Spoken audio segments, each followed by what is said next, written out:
Selamat pagi pemirsa, saya Budi Arti akan menemani Anda dengan beragam informasi terkini di antaranya. Otak pelaku pembunuhan Hakim PN Medan divonis hukuman mati. Angin puting beliung rusak puluhan rumah di Kabupaten Langkat. Kejadian Labuhan Batu rapid test puluhan tahanan. Selain cuplikan berita tadi, kami juga akan menghadirkan beragam informasi lainnya. Pemirsa, kita jelang Sumut hari ini pagi selengkapnya.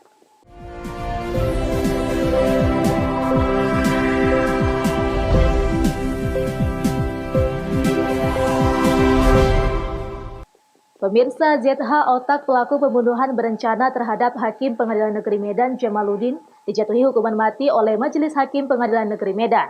Sedangkan kedua pelaku lainnya JP dijatuhi hukuman seumur hidup dan RP dijatuhi hukuman 20 tahun penjara.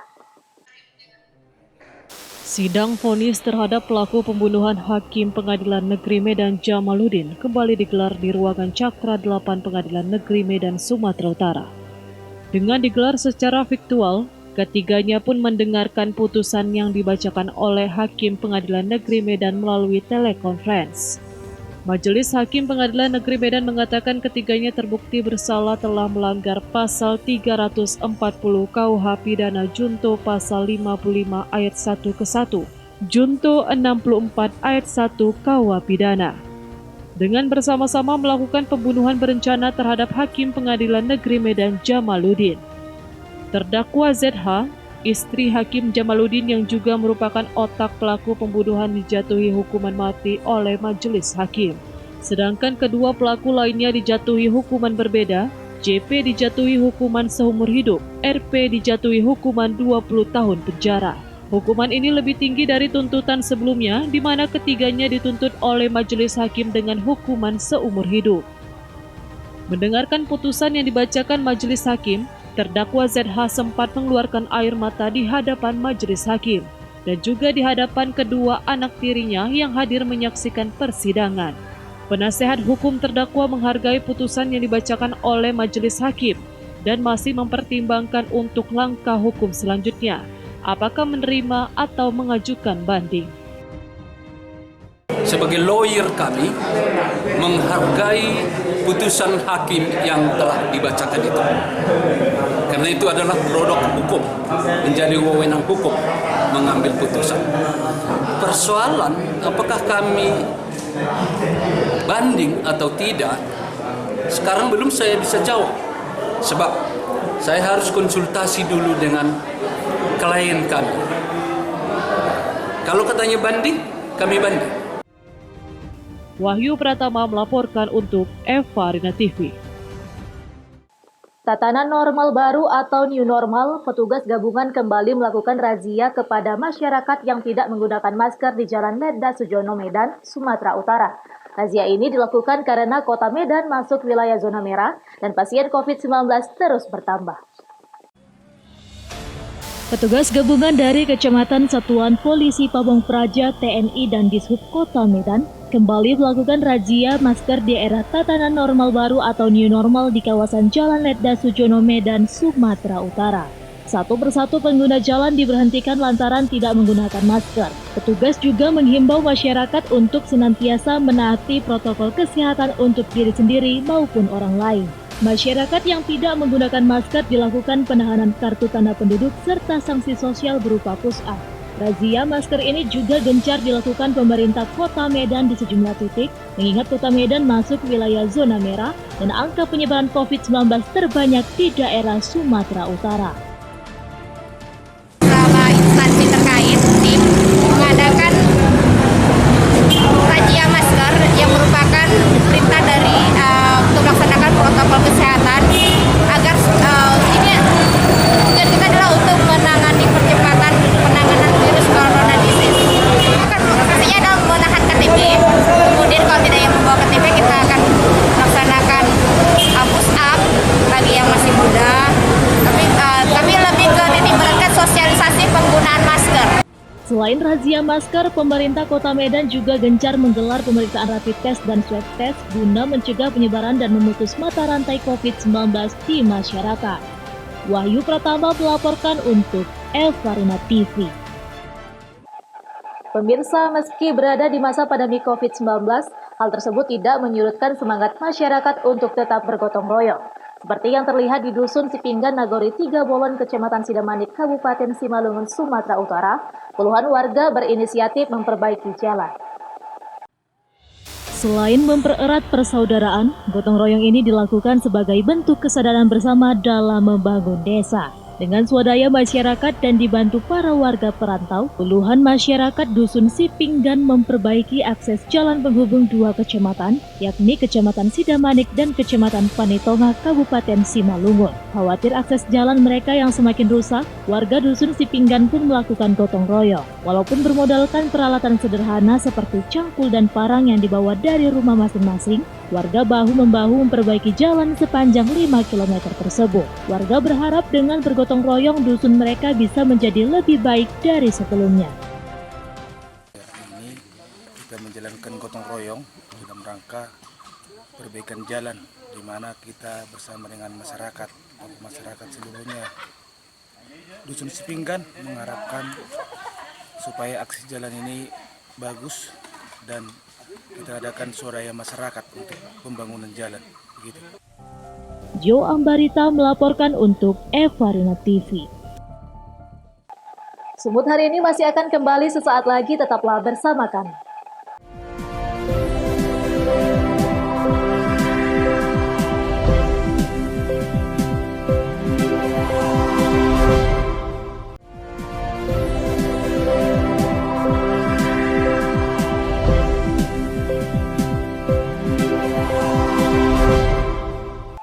Terima kasih masih bersama kami.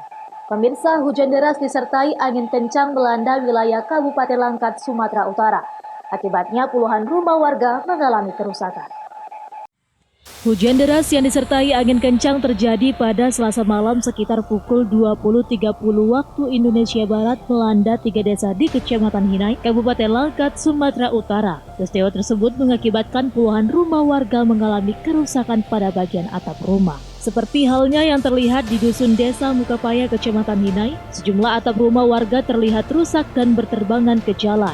Selain itu, angin kencang juga mengakibatkan sejumlah pohon yang ada di pekarangan rumah warga tumbang dan menimpa rumah. Salah seorang warga mengatakan, peristiwa tersebut terjadi begitu cepat, hujan disertai angin tiba-tiba melanda wilayah mereka dan mengakibatkan sejumlah bangunan rumah rusak. Saat ini warga terlihat membersihkan pekarangan rumah mereka setelah peristiwa tersebut. Sekitar jam 9 malam, Pak. Posisi itu mati lampu, hujan deras. Anginnya kuat gitu. Dan kami pertama itu di kamar, Mama dengar suaranya itu suara anginnya lain. Jadi Mama ngajak saya sama kakak keluar. Posisi waktu pohon ini jatuh kami masih di dalam rumah, tapi untungnya pintu di depan itu cepat dibuka. Kami agak ke depan sedikit gitu. Jadi sempat menyelamatkan diri lah ya? Sempat, alhamdulillah nggak ada apa-apa. Cuman waktu keluar itu kami bingung karena di depan juga udah pohon-pohon tumbang, gelap, angin gitu. Jadi kami lari ke rumah tetangga minta pertolongan. Sementara itu, Kepala Badan Penanggulangan Bencana Kabupaten Langkat, Iwan Sahri, saat dikonfirmasi melalui sambungan telepon mengatakan, saat ini pihaknya masih melakukan pendataan terkait jumlah pasti berapa jumlah warga yang terkena musibah ini.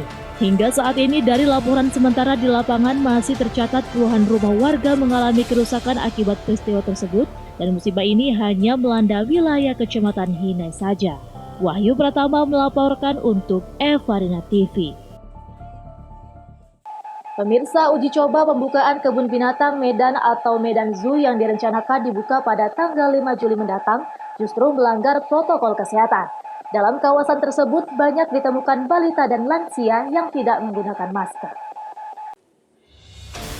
Menjelang pembukaan kebun binatang Medan, pihak PD Pembangunan Kota Medan sudah melakukan beberapa persiapan, baik pembersihan areal kebun binatang, kandang, serta persiapan protokol kesehatan.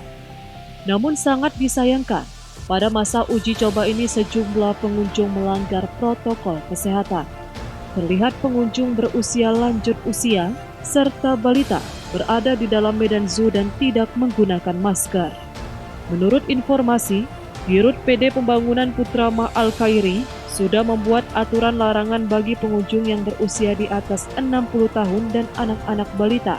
Pihak manajemen juga sudah mempersiapkan protokol kesehatan di lingkungan Medan Zoo dengan menyiapkan tempat cuci tangan, pemeriksaan suhu tubuh, serta mewajibkan menggunakan masker. 4 hari dari tanggal 1 sampai tanggal 4 dan pengunjung free masuk ke Medan Zoo untuk proses uji coba dalam operasional Medan Zoo dengan cara new normal. Dan protokol kesehatan sudah kami siapkan, antara lain cuci tangan pakai sabun, ada bantuan berbagai pihak, kemudian pengukur suhu ada 2. Selanjutnya kita juga mewajibkan seluruh pegawai dan pengunjung untuk memakai masker, kemudian sanitizer kita siapkan dan menjaga jarak, dan petugas juga akan membubarkan apabila pengunjung berkerumun di lingkungan Medan Zoo. Jadi semuanya kita uji coba di tanggal 1 sampai tanggal 4 untuk proses pembukaan tanggal 5 Juli 2020 ke depan agar lebih siap Medan Zoo untuk melaksanakan pembukaannya. Afrida Siregar, pengunjung asal Aikanopan, Labuhan Batu Utara, yang membawa keluarganya cukup senang dengan situasi di sana. Kedatangan dirinya beserta keluarga untuk berlibur dan melepas penat. Ini baru pertama kalinya. Gimana komentarnya Bu setelah melihat? Ya bagus, hewan-hewannya pun ramah-ramah. Kayak apa tadi? Apa orang hutan itu bisa diajak ngobrol. Bu, ini kan musim coronavirus ya. Tahu nggak Bu aturan kalau main-main ke kebun binatang pada masa seperti ini? Tahu, pakai masker kan. Tadi sebelum masuk disuruh cuci tangan, baru ditem, baru mau masuk tadi kan harus pakai masker kan. Kenapa nggak pakai sekarang lepas? Dilepas. Bu, kan ada aturan juga tidak boleh bawa anak-anak balita di bawah 5 tahun dan orang tua di atas 60. Ibu sendiri nggak takut? Ada disampaikan di awal, dia ada disampaikan kepada pengunjung. Mau masuk tadi? Nggak ada. Dalam 4 hari ke depan, pihak manajemen Medan Zoo juga akan melakukan evaluasi sebelum dibuka secara umum pada tanggal 5 Juli mendatang. Daniel Pekuali melaporkan untuk Eva Rina TV. Kebakaran terjadi di Desa Sukamulya, Kecamatan Portibi, Kabupaten Padang Lawas Utara menghanguskan 5 unit rumah warga.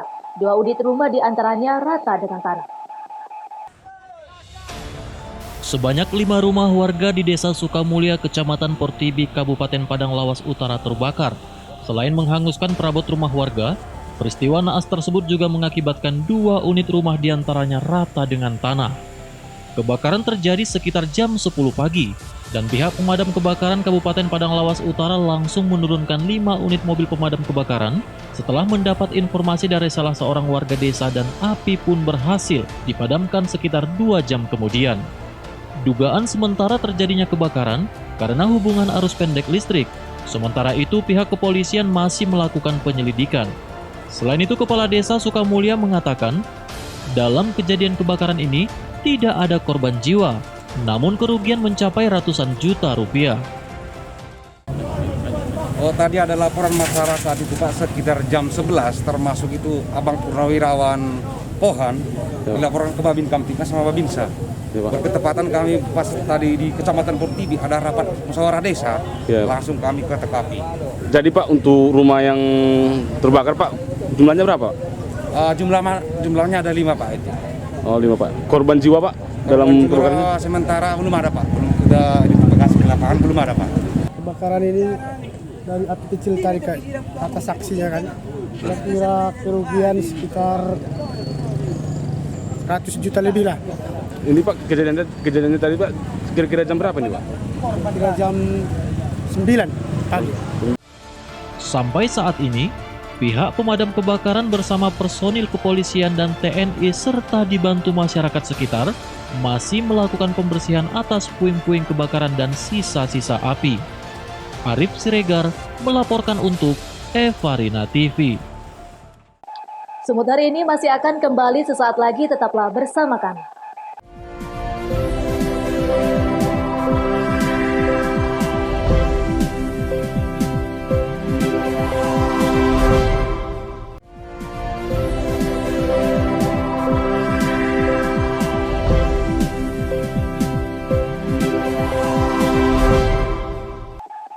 Terima kasih masih bersama kami. Pemirsa, Kejaksaan Negeri Labuhan Batu melakukan rapid test terhadap puluhan tahanan yang akan dititipkan di lapas kelas 2 Rantau Parapat.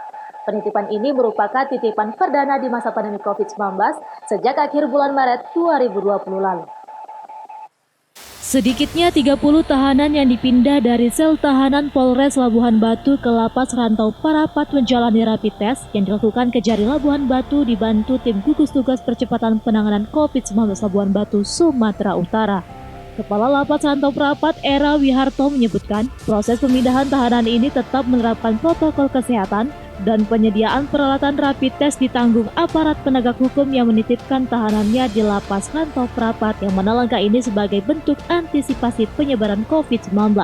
Kita mengadakan pemeriksaan rapid test terkait dengan penerimaan tahanan baru, tahanan pengadilan negeri. Semua sudah kita jalankan sesuai prosedur, mulai dari bilik sterilisasi, kemudian mereka dimandikan, sekarang ini mereka sedang menjalani rapid test. Penerimaan ini sebagai langkah antisipasi kepadatan di Polres dan di Polsek. Yang kedua, bahwa pelaksanaan ini harus sesuai dengan protokol kesehatan karena kita mengantisipasi jangan sampai narapidana atau tahanan yang sudah berada di dalam lapas terpapar oleh COVID-19. Sementara Kejari Labuhan Batu menjelaskan pemindahan tahanan ini merupakan tahap perdana di masa pandemi COVID-19 dan merupakan bentuk sinergitas penegak hukum dengan pihak lapas dan pihaknya sendiri dibantu oleh tim medis GGTP COVID-19 Labuhan Batu. Itu semua berdasarkan sinergitas antara kepolisian dengan kejaksaan dan lapas. Jadi tahanan-tahanan yang sudah tahap 2 itu dikumpulkan ke rutan. Tapi dia harus dilakukan rapid test. Walaupun rapid test itu perlu biaya yang harus ditanggung jaksa, tapi karena kita ada koordinasi yang baik antara kejaksaan dan gugus tugas dan Pemda, sehingga semua bisa diatasi. Sehingga alhamdulillah ada 30 tahanan sudah bisa kita bawa ke lapas untuk dilakukan penahanan sementara. Ucok Sitorus melaporkan untuk Evarina TV. Setelah buron selama 2 pekan, pelaku pembacokan polisi Aibda Daily berhasil ditangkap Satuan Reskrim Polres Pelabuhan Belawan. Selain mengamankan seorang pelaku, petugas juga menyita sejumlah barang bukti senjata tajam yang digunakan pelaku.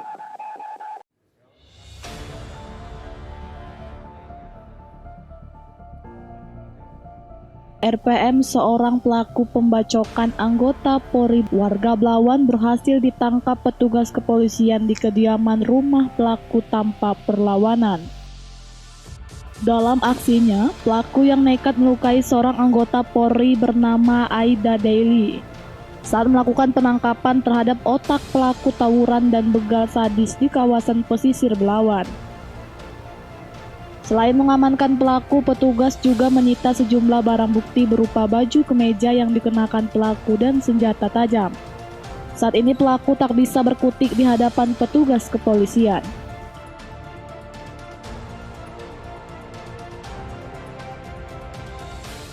Itu ada 5.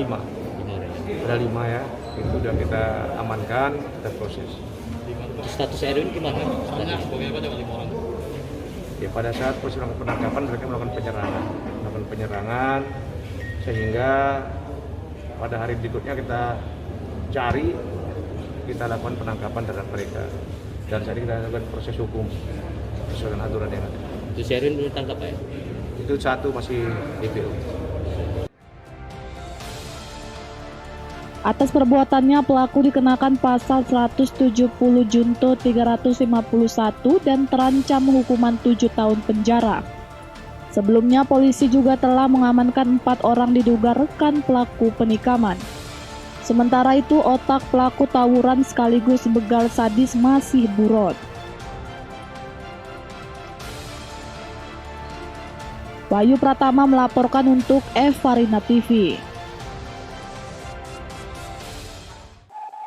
Pemirsa, demikianlah rangkaian informasi dalam Sumut hari ini pagi. Saya Budi Arti mewakili kerabat kerja yang bertugas pamit undur diri. Terima kasih atas kebersamaan Anda dan sampai jumpa.